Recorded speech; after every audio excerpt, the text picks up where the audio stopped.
भंडाऱ्यातील एका S T बसमध्ये घडलं एक धक्कादायक दृश्य. बस प्रवाशांनी भरलेली होती. त्यात शालेय विद्यार्थिनी देखील होत्या.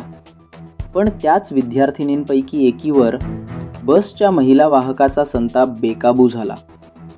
छोटासा पासचा वाद, पण पुढे घडलं अविश्वसनीय. महिला वाहकाने थेट विद्यार्थिनीचा हात पकडला. विद्यार्थिनीने प्रतिकार केला.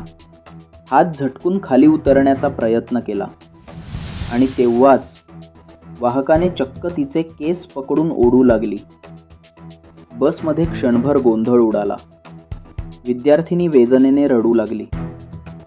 प्रवासी थक्क होऊन पाहत राहिले. पण एका प्रवाशाने धैर्य दाखवलं.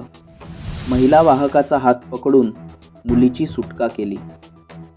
वरिष्ठ अधिकाऱ्यांचं दुर्लक्ष उघड झालं. पण प्रश्न एकच, शालेय विद्यार्थिनीशी एवढं अमानुष वागण्याचं धाडस या महिला वाहकाला कुणाच्या छत्रछायेमुळे मिळालं आणि यावर खरंच कारवाई होणार का?